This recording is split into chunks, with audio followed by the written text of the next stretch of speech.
बिक्स cash के शानदार studio में।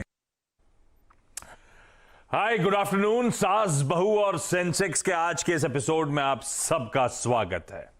कोशिश होगी ज्यादा से ज्यादा क्वेरीज इस प्लेटफॉर्म के थ्रू हम आपकी रेज कर पाए। मदद करेंगी हेम सिक्योरिटीज की आस्था जैन। अच्छा आस्था, स्वागत है आपका। और इस शो में एक और हाईलाइट बता दूं, कुछ ही देर में शायद ईज माई ट्रिप का मैनेजमेंट जुड़ता हुआ नजर आएगा। तो उसके जो रिजल्ट्स आए थे उस कंपनी के, उस पर मैनेजमेंट से भी इस शो के दौरान करूंगा मैं चर्चा। तो इसीलिए क्विकली आगे बढ़ रहा हूं।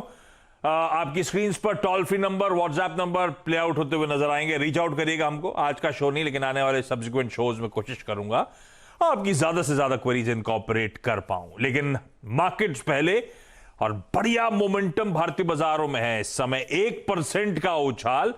और ध्यान रखिए, बैक टू बैक दो बहुत बढ़िया सेशंस मिले। प्रिसाइसली 237 पॉइंट्स का मंडे और ट्यूसडे को उछाल था। एग्जैक्ट काउंट था दोनों दिनों का। और उसके ऊपर आज हम फिर से 150 पॉइंट से ज्यादा की मजबूती के साथ ट्रेड करते हुए नजर आएंगे। तो बजट को हाथों हाथ लिया ऐसा समझ लीजिए। अब बजट में कोई निगेटिव नहीं था, तो मार्केट के लिए आज से वो पॉजिटिव है। बजट में कंटिन्यूटी है, और बजट में वो जो केपेक्स स्पेंडिंग कंटिन्यू हो रही है, शायद बाजार को वो खास तौर पे पसंद आ रही है। वो जो केपेक्स रिलेटेड पुश है वो बाजार को पसंद आ रहा है। खैर, ना सिर्फ ये है, लकी हमारे लिए लकीली ये हुआ ये कि फ्राइडे ऑनवर्ड्स हर दिन यूएस मार्केट्स में भी उछाल, हर दिन यूएस मार्केट्स में भी मजबूती के साथ ट्रेड। तो 1 से लेकर 3% का उछाल वहां के बेंचमार्क्स में फ्राइडे को, वहां के बेंचमार्क्स में मंडे को। और लकीली कल भी अप मूव कंटिन्यू हुआ, 3/4% का उछाल था अक्रॉस बेंचमार्क्स। और आज भी डाउ फ्यूचर्स मजबूती के साथ ही ट्रेड कर रहे हैं। तो ग्लोबल क्यू सपोर्टिव हो गए। लगातार प्रेशर के बाद यूएस मार्केट्स अब सॉलिड रिकवरी दिखा रहे हैं निचले स्तरों से। तो उससे भी हमारे बाजारों को फायदा मिल रहा है। लेकिन आज जो निफ्टी चमक रहा है वो निफ्टी बैंक के कारण।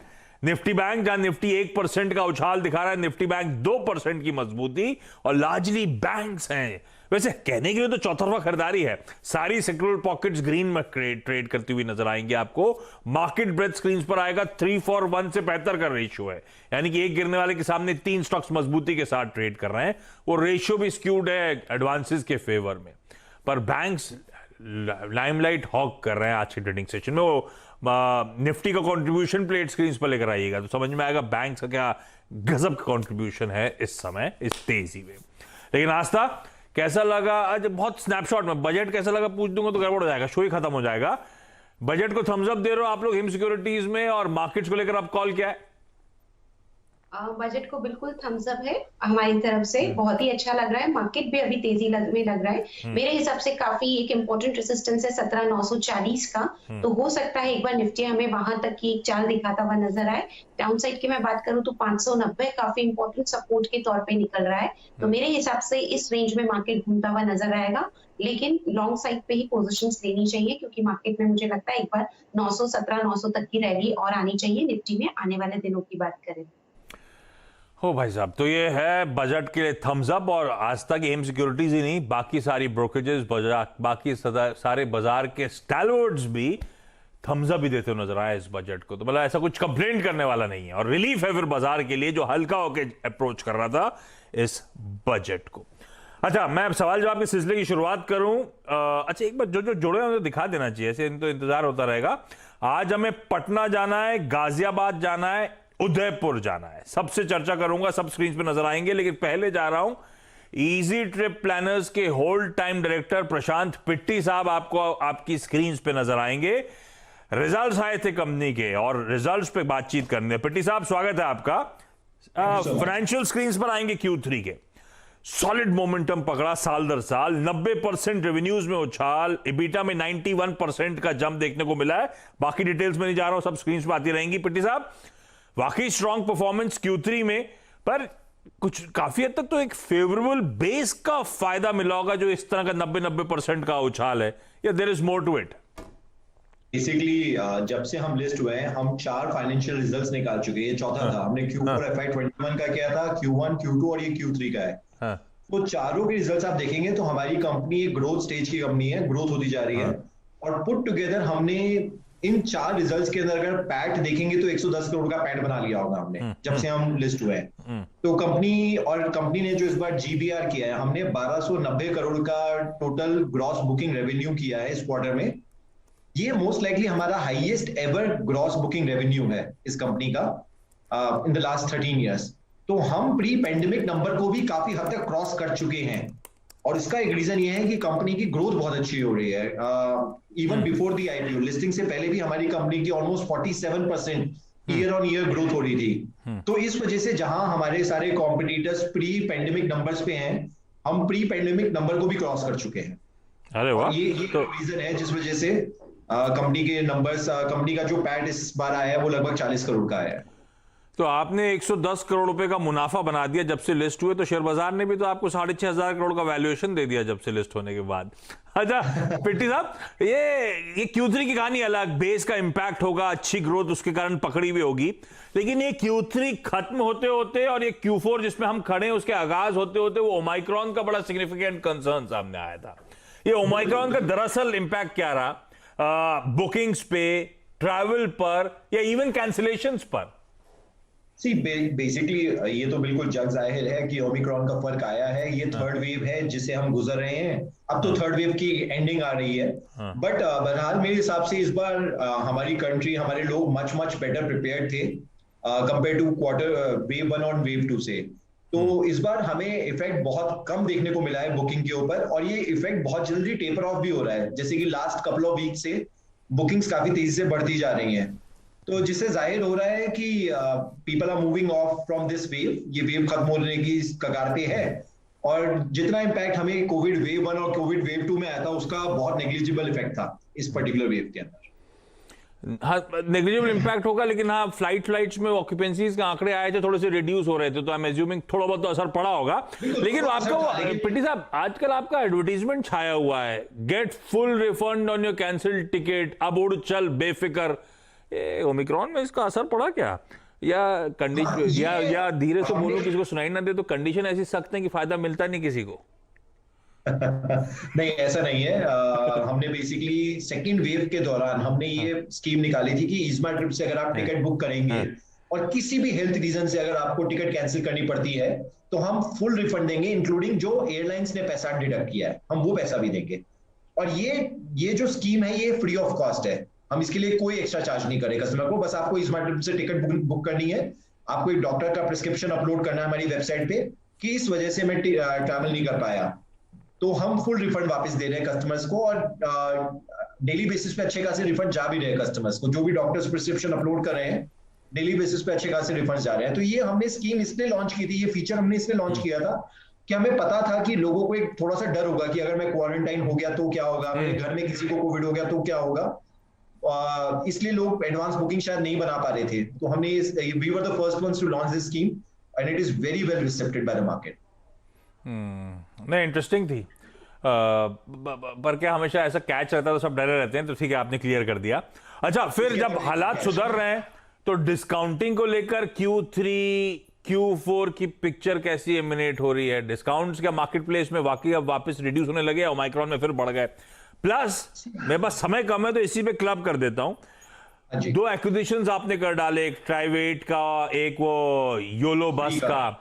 इन एक्विजिशंस का रेवेन्यू पोटेंशियल क्या है? हमने अब तक टोटल 3 एक्विजिशंस किए हैं, स्प्री का, योलो का और ट्रैविएट का। और तीनों ही हम basically there are many more acquisitions which are in the pipeline, और हम वो कंपनी ढूंढ रहे हैं जो which is something like EaseMyTrip, जिनकी यूनिट इकोनॉमिक्स बहुत स्ट्रांग है, जो अपना बिजनेस बहुत अच्छे से जानती हैं, ट्रैवल से रिलेटेड कंपनीज है, एंड जिसकी वजह से 1+1 कैन बिकम 3, कि वो कुछ हमें वैल्यू दे तो ईज़मा ट्रिप को वैल्यू मिले, और हम उनको कुछ वैल्यू दे तो उनको वैल्यू मिले। तो इस तरह से हम कंपनीज एक्वायर कर रहे हैं। और अभी जो फिलहाल रिजल्ट आया है इन तीनों का एक्यूमुलेटिव बेसिस पे अगर हम देखेंगे तो लगभग 14 लाख रुपीस का प्रॉफिट आया है for the December month itself. December month से इंटीग्रेट होनी शुरू हुई है। तो एक्विजिशंस अच्छी स्टेज पे चल रही हैं, अच्छी स्पीड पे चल रही हैं, and we are looking for companies which are something like EaseMyTrip. EaseMyTrip एक बहुत अलग टाइप की न्यू एज कंपनी है। सॉरी, ईज़मा ट्रिप अपने आप में बहुत अलग टाइप की एक न्यू एज कंपनी है, जो कि प्रॉफिट भी बना रही है और ग्रोथ भी कर रही है। आप ज्यादातर जो न्यू एज कंपनीज देखेंगे जो आई हैं, लिस्ट हुई हैं, ये तो मोस्टली या तो लॉसेस में है या एक आध बार प्रॉफिट आया होगा। ईज़मार्ट एक कंसिस्टेंट प्रॉफिट ड्रिवन कंपनी है और हम इसी टाइप की कंपनी से एक्वायर कर रहे हैं। नहीं, ठीक है पिट्टी साहब, बहुत बहुत धन्यवाद वक्त निकालने के लिए, बढ़िया रिजल्ट्स थे। आस्था, क्या करना है ईज़मार्ट? अरे आप बुकिंग कराते हो क्या ईज़मार्ट ट्रिप से? और कोई डॉक्टर पहचान का है आस्था आपका क्या?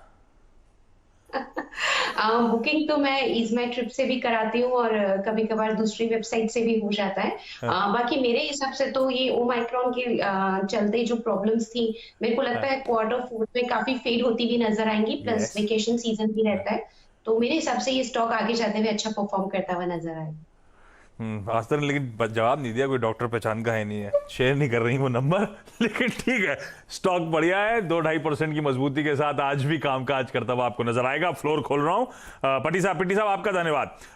पटना जा रहा हूं सबसे पहले, रश्मि, रूबी और यामिनी जोड़ रहे हैं। सॉरी थोड़ा सा वेट कराने के लिए आप सबको।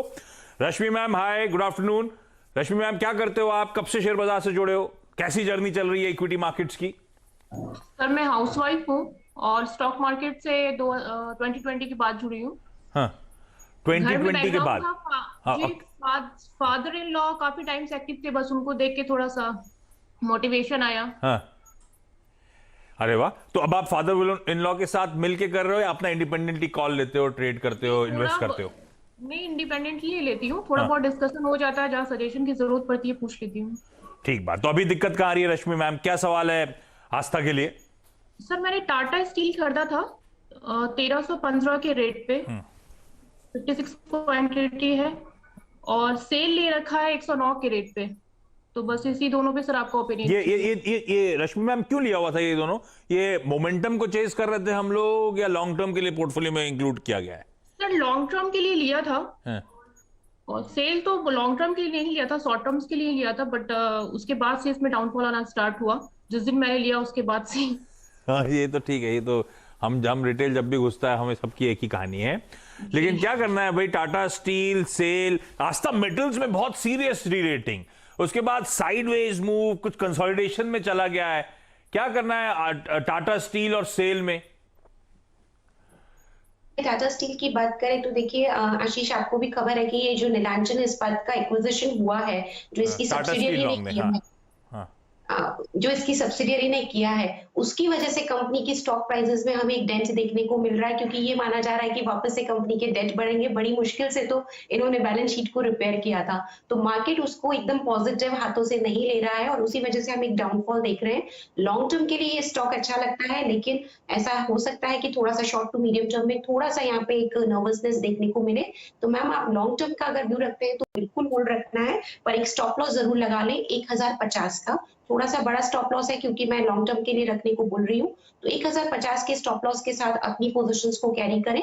मेरे को लगता है 1300 का इंपॉर्टेंट रेजिस्टेंस अगर ब्रेक हुआ तो आगे जाते हुए 1350 से 1400 के स्तर देखने पड़ेंगे। समय सीमा रहेगी 6 से 8 महीने मिनिमम इनको माननी पड़ेगी। दूसरी तरफ सेल की बात करें तो फंडामेंटल्स वहां पे ठीक ठाक लगते हैं। मेरे हिसाब से कंपनी FY24 तक अब कोई केपेक्स करने वाली नहीं है, तो फाइनेंशियल्स ऐसा लगता है कि आगे जाते हुए अच्छे ही रहेंगे कंपनी के। तो मुझे लगता है कि उसी को एक बेनिफिट ऑफ डाउट देते हुए इसको भी एक बार लॉन्ग टर्म के लिए होल्ड करें, पर एक स्टॉप लॉस जरूर लगा लें। 94 का स्टॉप लॉस रहेगा सेल के लिए। इसमें जो टारगेट्स हमें देखने को मिलेंगे वो पहला हर्डल और रेजिस्टेंस जिसे हम बोलते हैं वो 113 का है, उसके बाद 124-25 तक के स्तर देखने को मिल सकते हैं। तो दोनों ही स्टॉक को लॉन्ग टर्म का यहाँ पे मन बनाते हुए रखना है स्टॉप लॉसेस के साथ, और टारगेट्स यहाँ पे आते हुए हमें देखने को मिलेंगे लंबे समय में। ओके, तो लॉन्ग टर्म के लिहाज से आपने लिया था रश्मि, और लॉन्ग टर्म के लिहाज से रखना चाहिए। जो स्टॉप लॉसेस आस्था मेंशन कर रही है प्लीज उन्हें नोट डाउन कर लीजिएगा। हम लोग ईज़मार्ट ट्रिप, ओमाइक्रॉन, उसके इंपैक्ट कम होने की बात कर रहे हैं, और आज वायदा के टॉप गेनर्स में डॉक्टर लाल पैथलैब्स और मेट्रोपोलिस आपको नजर आएगा। 4 से 5% का दोनों स्टॉक्स में उछाल। डायरेक्टर साहब दोनों स्टॉक्स को स्क्रीन पे दिखा दीजिएगा। गाजियाबाद जा रहा हूं, रूबी अग्रवाल जी आपको स्क्रीन पे नजर आएंगी। रूबी मैम, आप कब से इक्विटी मार्केट से जुड़े हो मैम, और कहां दिक्कत आ रही है, कौन सी क्वेरी है आस्था के लिए? मैम मैंने CESC लिए हैं 200@94 पे। CSC क्यों लिया था मैम? ये मैं इसलिए पूछ रहा हूं, क्यों मतलब ट्रेडिंग के लिए लिया है, छोटे समय के लिए लिया है, या लेके रखने के लिए लंबी अवधि के लिए? सर शॉर्ट टर्म के लिए लिया था मैंने 94 में, और मदरसन सुमी भी लिया है सर मैंने 197 के रेट पर। CSC शॉर्ट टर्म के लिए, और मतलब तो शॉर्ट टर्म के लिए लिया था, स्टॉप लॉस नहीं लगाया था, ठीक है। आस्था CSC क्या करें भाई, दायरे में ये भी शायद कंसोलिडेट ही हो रहा है, और दायरे के मेरे ख्याल से लोअर एंड के आसपास कामकाज हो रहा है। क्या करना है मैम को? ट्रेडिंग का मन था 8-9 रुपए, लेकिन नीचे चला गया बाइंग से। जी बिल्कुल आशीष, देखा जाए तो जो नतीजे आए थे वो एकदम फ्लैट थे, तो मार्केट ने वहां पे इतना ज्यादा पॉजिटिव यहाँ पे एक रुख दिखाया नहीं स्टॉक को लेके। दूसरी तरफ जो मैं टेक्निकल्स देखी उसमें भी इसने बड़ी मुश्किल से अपना 200 डे का जो एक्सपोनेंशियल मूविंग एवरेज है उसका सपोर्ट को पकड़ा हुआ है, और वो जो सपोर्ट का लेवल आ रहा है वो तकरीबन आ रहा है 84 के आसपास। तो मेरे हिसाब से अभी तो होल्ड ही रखें, लेकिन एक इंपॉर्टेंट लेवल है 80, उसको क्लोजली वॉच करें, क्योंकि देखिए जब रिजल्ट्स अच्छे नहीं होते और इंपॉर्टेंट लेवल्स भी ब्रीच होते हैं तो फिर थोड़े समय के लिए स्टॉक हमें और ज्यादा यहाँ पे गिरावट दिखाता है। तो अभी तो आप अपनी पोजीशन को यहाँ पे होल्ड करें, 80 का एक स्टॉप लॉस लगा लें, और मेरे हिसाब से जो ये शॉर्ट टर्म की कॉल है इनको लॉन्ग टर्म में यहाँ पे कन्वर्ट करनी पड़ेगी तो ही फायदा होगा, क्योंकि आगे वाले नतीजे अगर अच्छे आए तो वापस स्टॉक प्राइसेस में एक तेजी का मोमेंटम हमें देखने को मिलेगा। तो हाल फिलहाल के लिए तो भी मैं रुकने की सलाह दूंगी, 80 का स्टॉप लॉस रहेगा, और जो टारगेट्स यहाँ पे इनिशियल देखने को मिल रहे हैं वो तकरीबन 94 से 99 के। ओके, उदयपुर से यामिनी जैन जुड़ती हुई। यामिनी मैम हाय, ये आपकी जितनी क्वेरीज भोजी सब प्राइमरी मार्केट्स में पैसा लगाते हो, आप आईपीओ में लगाते हो क्या, ऐसा है क्या? सर हाँ सर, एक्चुअल में आईपीओ हुई में लिस्टिंग के हिसाब से कि अच्छा होगा तो उस हिसाब से लगाया था। सारों में लगाते हो या कुछ सिलेक्टिवली चूज करते हो अपने? सर मैं बिल्कुल नहीं हूँ, मुझे कुछ भी समझ नहीं आता, ना तो मुझे स्टॉप लॉस लगाना आता है ना मुझे कुछ आता है। हम एफडी में इन्वेस्टमेंट करने वाले लोग हैं, एफडीज में इतना कम रिटर्न है सर, हमें 3 से 4 साल में एक अमाउंट चाहिए होता है पैसों का अपनी डॉटर के लिए, तो सर इसलिए मैंने सोचा चलो आईपीओ में लगाते हैं, जो पैसा आएगा वो हमें। लेकिन सर ये तो बहुत मतलब सभी में लॉस है सर। नहीं तो आपने ये जो 3 भेजे आपने, Aditya Birla, AMC, Glenmark life और तेगा इंडस्ट्रीज, ये 3 लग गए थे या और भी कुछ लगे वो अच्छा निकल गए? सर और भी लगे, जैसे हिरनबा लगा है सर। सर इन सब में सिर्फ एक आईपीओ अच्छा था, वो अब अच्छा हुआ है सर, वो अनुपम रसायन, वो थोड़ा प्रॉफिट दे रहा है। नहीं तो सब में दिक्कत, तो सर सभी में दिक्कत है। आप ये पूछना के चाहते हो आप रखा रह जाए, लॉस में निकाला जाए, हाँ, है ना? क्योंकि सर हाँ सर, मेरा मतलब है कि सर मुझे अभी पैसों की जरूरत नहीं है, मैंने एफडी की जगह इनमें इन्वेस्टमेंट करने के हिसाब से आईपीओ लगा रही हूँ। तो सर अगर मेरे को 2-3 साल 4 साल तक ऐसे अच्छे अमाउंट की कोई आवश्यकता नहीं पड़ेगी, लेकिन उसके बाद हमें अमाउंट चाहिए होगा, तो सर इसलिए कि अगर ये लॉस यदि कहीं कवर हो जाए तो वेल एंड गुड, क्योंकि एटलीस्ट मूल तो पूरा मिल जाए सर, जितना हमने कॉस्ट उसमें लगाया है उतना तो मिल जाए, ठीक बात है। मतलब वो भी माइनस में जाएगा तो सर।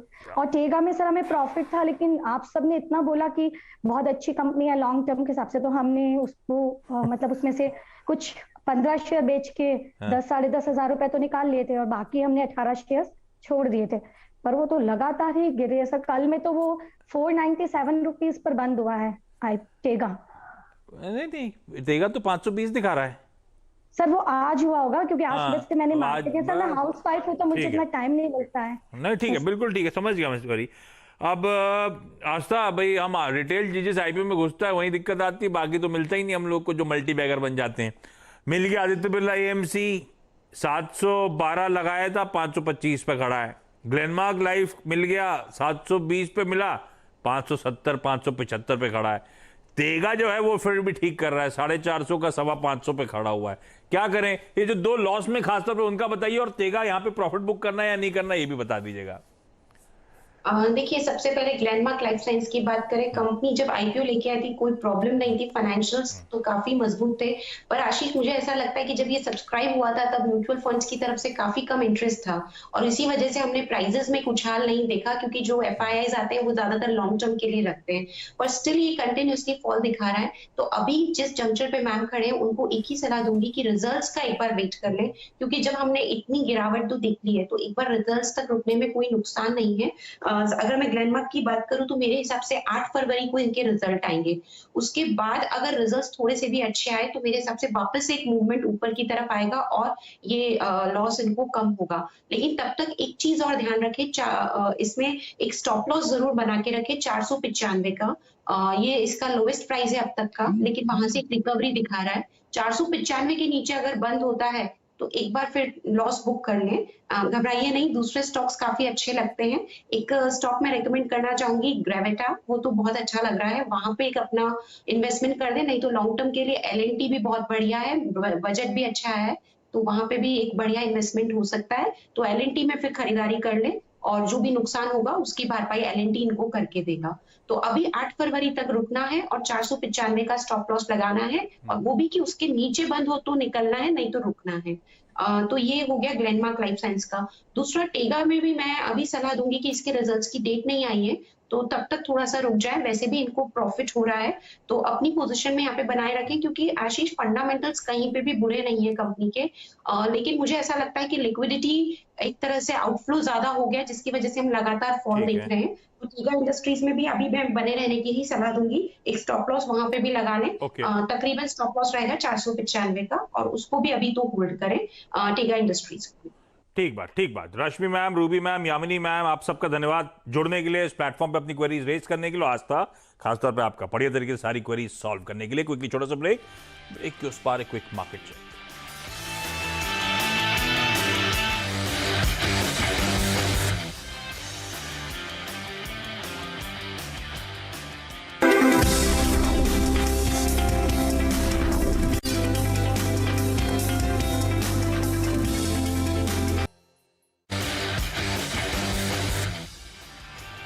ब्रेक के बाद आपका स्वागत है। बढ़िया मार्केट ब्रेथ, ऐसे में मिड कैप स्पेस में चल के रहा है। ब्रेक के उस पार जानेंगे मिड कैप मंथ पे, और एक स्टॉक टेक महिंद्रा निफ्टी का टॉप लूजर, 2.5% तक का दबाव है। तो आपसे मेरी मुलाकात होगी अब 1:30 बजे, जब टेक महिंद्रा का टॉप मैनेजमेंट होगा हमारे साथ अपने रिजल्ट्स पर। ब्रेक।